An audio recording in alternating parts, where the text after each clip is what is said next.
Ladies and gentlemen, please welcome to the stage CEO of RESO, Sam DeBoard.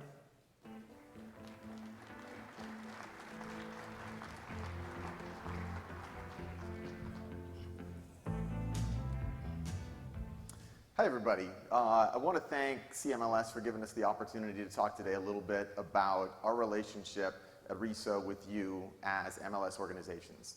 And we've got a couple great leaders from the industry who are working with RESO standards to really push forward innovation on a technology level. So that'll be great, but I also want to have a quick conversation with you about our specific relationship and ask you a really important question as we start.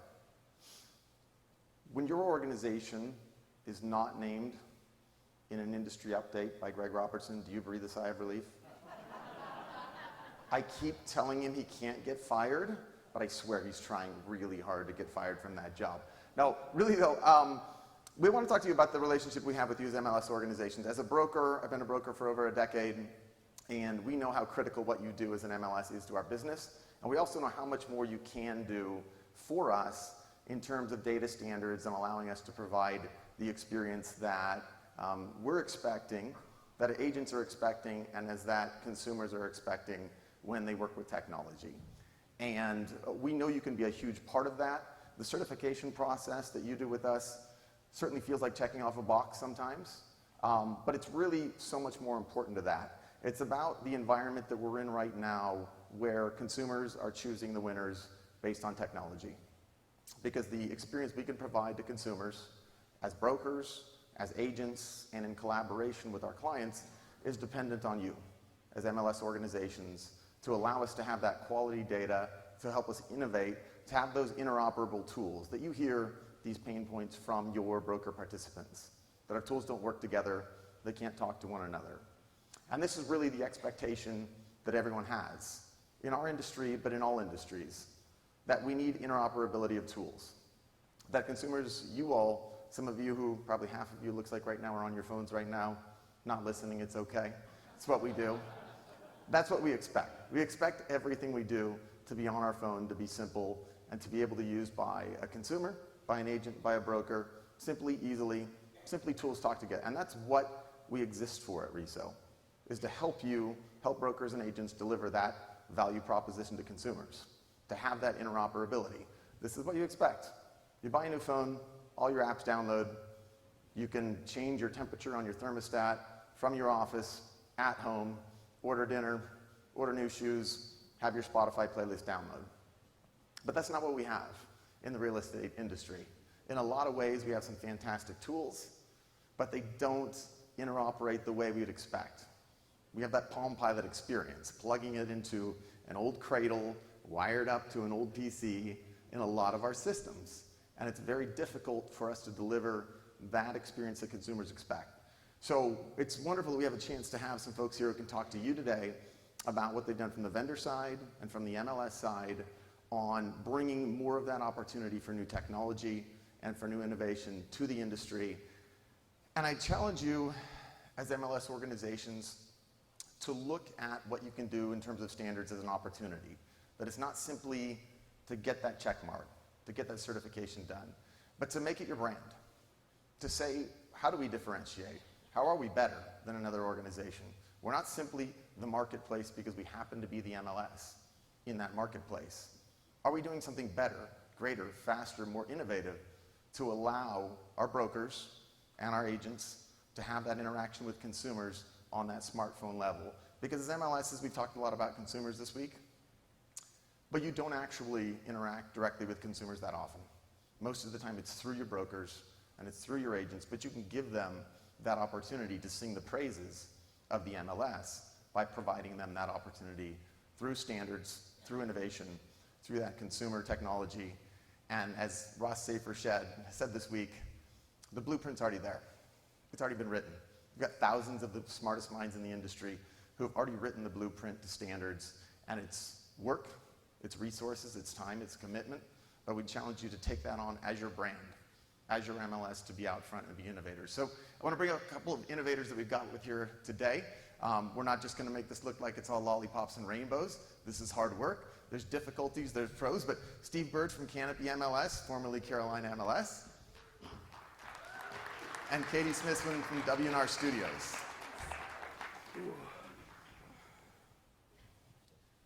So we want to talk about your transition from RETS to Web API. And we're going to talk about the positives, the negatives, et cetera. But quickly as we start, can you talk about why? Why today? There's a different pace of transition to the Web API. Some organizations are playing it by ear. Some of them are setting hard deadlines. So Katie, you can start out. Why did your organization say now, today? Yeah, so I mean, like you said, there's a discussion in the industry of putting that deadline out there, and we wanted to be at the forefront of moving this conversation forward and really helping to innovate in the space of technology and moving to the Web API. And we feel like if we can start making that transition and start learning and helping other vendors understand the process, then we're doing a good thing for the industry as a whole. And Steve, as an MLS organization, what does that timeline and decision look like? Well, first, the why. I think for us it's really simple. API is open source, and RETS is real estate specific, and I think staying with RETS is going to limit growth and innovation. And my boss told me I had to. Anyway, yeah. No, but I just think it's the right way for us to go. We saw the whole panel before talking about the innovation, all the things they can do. Once we move to API, we're right there with them. That's where we want to be. So how difficult is this process in terms of time? We'll talk about functional issues as you go through the process, but in terms of timeline, people wonder, does it take us a year, 2 years, 6 months? What does it take for an MLS to be prepared for that transition as well as a vendor to make the transition? You first. I think for me, our timeline was somewhere between a year and 6 months. We've been talking about it for a year. We didn't really start rolling out our communications till 6 months, and we gave a 6-month deadline, which is December 31st. That's for IDX only. We thought we'd start with something fairly simple. But the 6 months really isn't about how long it's going to take the vendors to do the work. It's how long it's going to take us to get the communications across and for them to read the first email and the second email and then call and ask questions, then the third email, and then the final warning, and actually do the work and get things done. So we thought 6 months was fair. If people maybe had budget issues, or if some vendors were working with multiple MLSs, we still felt 6 months was a fair timeline. And what did those vendors take in terms of timeline? A large organization, a garage organization, what does that Well, look like? not all vendors are created equal. Sure. We have some that it's a matter of days, and we have others who either don't like the contract or don't like the timeline or talk about a budget, or you're forcing us to do something no one else is doing yet. Or on the flip side, why aren't you doing it fast enough? We've already done this everywhere else. We're getting across the board. We don't really know how long the work actually takes. My developer says 1 week. Katie says 1 week or less, right? Well, I mean, yes, now that we've kind of flushed out some processes and we understand the Web API better and how it's being provided to us. I mean, we just did a transition last week, and it took basically 2 days for us to move over from RETS to the API. But there was a lot of work on the front end that had to go into that beforehand. So, but I do agree with Steve. I mean, like the more communication that the MLS is putting out to the vendor, hey, I think I lost it. That you're moving over to the API, the more communicative you can be about that and be upfront, then I think vendors should start making that move and looking into how they can make that transition. And you've integrated with 3 different API providers, is that right? Yeah, so we've worked with three different. And what kind of timelines did that take from the first to the second and third in terms of transition? I mean, so working through the first setup, it took several months of just back and forth trying to, I mean, one part is like getting all the data we needed. I mean, photos was kind of a big issue for us getting it through the API. But once we had that kind of sorted out, we knew going into the next setup a better understanding of what we needed. So we were able to kind of move through that process pretty quickly, like within, again, a couple of days. But it's still a learning experience, and there's still, there's documentation out there, or I guess there's a lack of documentation out there for really best practices with how to work with each API. Okay.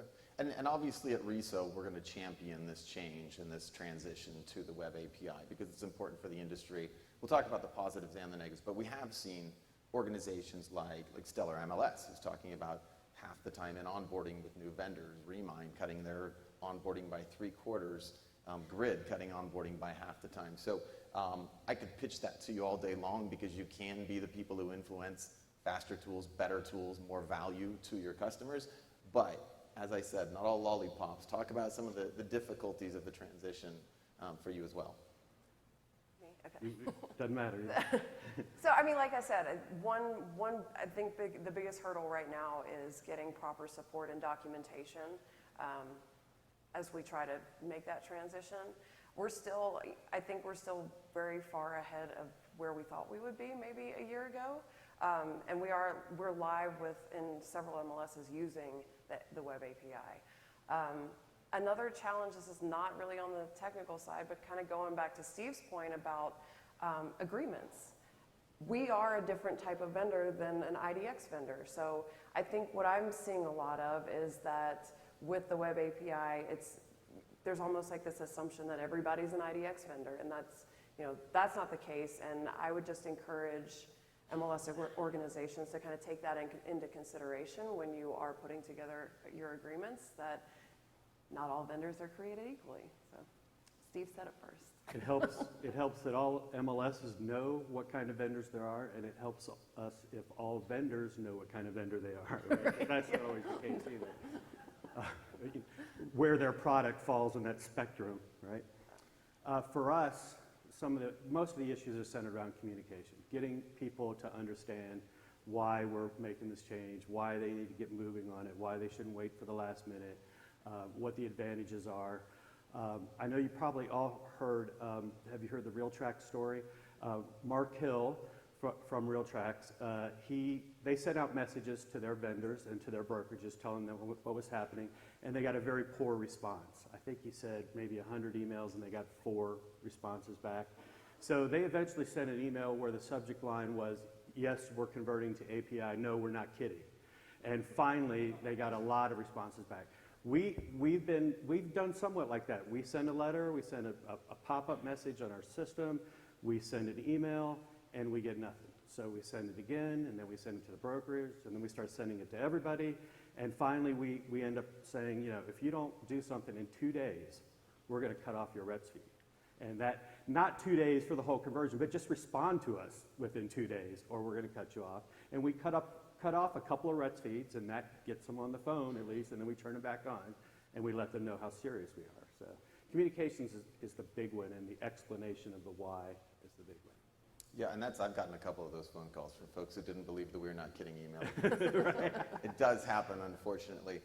So Katie, from your perspective on the vendor side, I mean, what does the best communication look like from an MLS who's making that transition on one side, or as well as you as a vendor saying, we're actually going to step out and do this on our own and say this is sort of our internal mandate? How does that communication work with your MLSs? Yeah, so I mean, I would say for the MLSs who maybe we already have a relationship with and you're converting from RETS to API, I mean, as much notice as you can give us, the better, simply because while it may only take us a couple of days to set that up, we do have a development queue that we have to kind of work that into the schedule as well.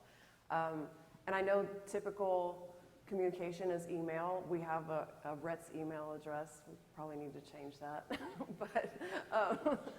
But if you as an MLS organization, if you don't hear back from us, we may not have received that email, so maybe follow up.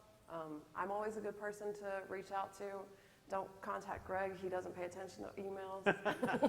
He doesn't pay attention to conferences at all. He's tweeting. He's busy. Yeah, so I would just say, and to Steve's point, it sounds like they are kind of on top of that, monitoring, making sure, if you aren't getting a response, hey, we're serious. On the flip side, when, as we're reaching out to new MLSs, because that's kind of where we started this transition, was for new MLS setups, we wanted to work with the web API. And that's, we've just kind of changed our communication. When we make the request for the data, we want to use the web API. We don't want RETS. We do try to go out of our way to realize that there are some vendors with 500 of us to deal with, and there are other vendors with 3 brokers signed up. So we try to pay extra special attention to the larger vendors, knowing that we might be in a queue for them. So one of the best things a moderator can do is ask a question I didn't prepare you for. Oh, great. So based on the conversations this week, and as you started in, I mean, we've heard from Art Carter, we heard from Bill Fowler, some of the things you're talking about in terms of how we imagine what the data feeds look like, web API, do we need to look at licensing, et cetera, for more flexibility for your broker partners, broker participants. What does that look like ideally for you in the future? Rephrase it one more time, if you would. So we can talk about two different ways. As a vendor, Yeah. what does that look like ideally for you to allow you to access data on behalf of your broker and agent partners? And then from the MLS level, and knowing that we'll talk about your partners, which are, I believe, Trestle and Grid in your marketplace, how to use those organizations to streamline that process. Okay. You want me to start? Yeah, you can start. I'm going to think about this. So sure, we're using Grid and Trestle, and I think part of the important part when you select a partner is make sure they're going to do everything you need them to do. Make sure they have the functionality. We needed billing functionality. We did billing manually. So one of the reasons we did the Grid, other than being a part founder of it, was that we wanted that automated billing and the automated sign-in and the click-throughs for the vendors and for the brokers and the contract all tied into one piece. And to me, that's the ideal way. A website where a broker can sign up, a vendor can sign up, somebody can put their credit card information in, and everything's automated. So that's not to, I don't even know about the other, Trestle has that, Grid has that, I'm sure MLS Aligned is working on that, I'm sure Bridge has that, but if you don't have all those pieces, I don't think it's going to work long term, because you're going to be doing a lot of manual work. So to me, that's the ideal. Yeah, and I agree with that, but again, just kind of going back to not all vendors are the same, and to some extent there has to be a little bit of like flexibility in making requests for the agreements. And I'm not saying that MLSs should just like go in blind and accept every request that they get. I mean, I think any vendor that wants to work with an MLS to provide their services is willing to provide documentation on what they're doing, do a demo if necessary, go down these roads. I mean, I certainly do it all the time. It's just, I think having that more open as an option, whereas, like I said, right now it kind of just seems like it's very static and there's not a whole lot of flexibility in there.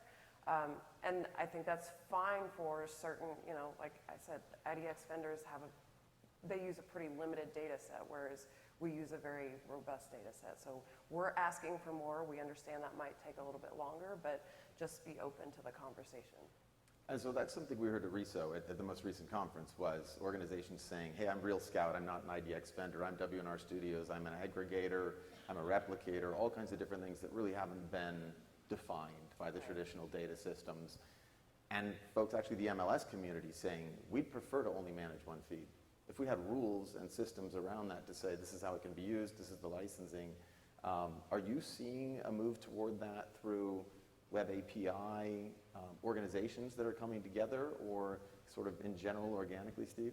I feel like we're grouping more often now. We used to have 8, 10 different kinds of feeds, AVN and VOW and IDX and back office and this website and this, and they're starting to fall into maybe 3 or 4 groups. And I feel like from the last RESO meeting, and by the way, representing, I feel like the trend is, and I think Art Carter is the one that started it. Why can't we just have one feed with one set of data and then just build the contract around that and let it ride, just let it go? And I think I'm for that, actually.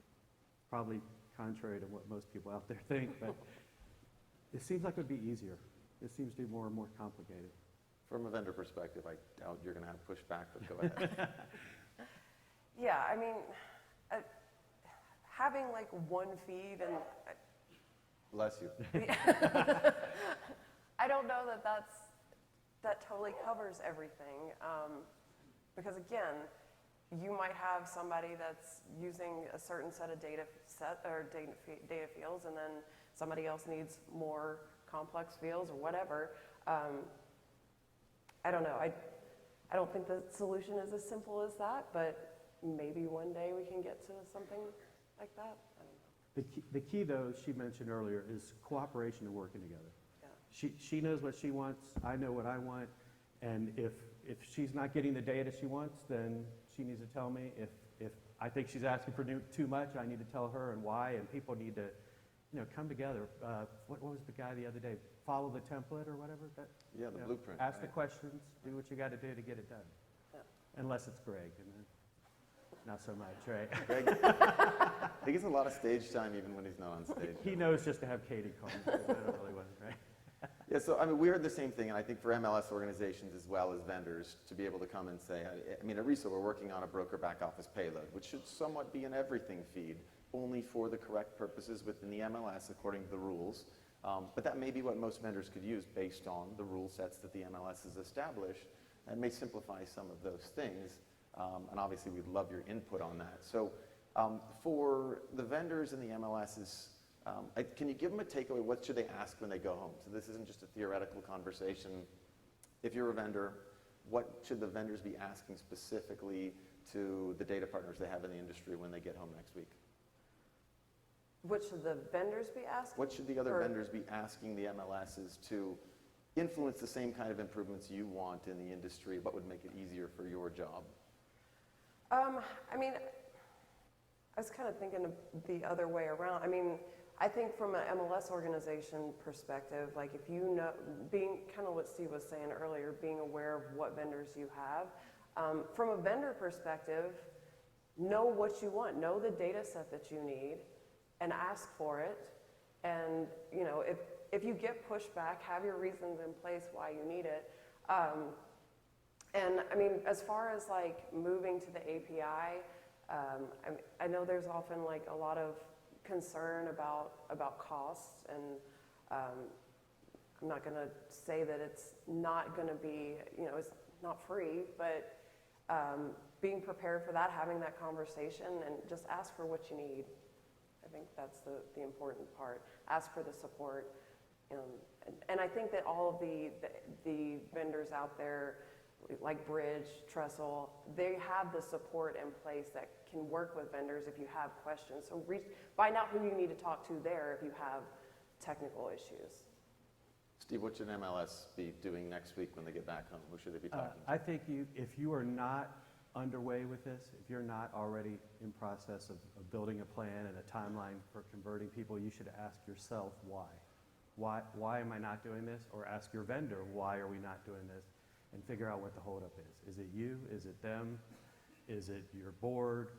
Wherever the stopper is, pull the plug and get moving.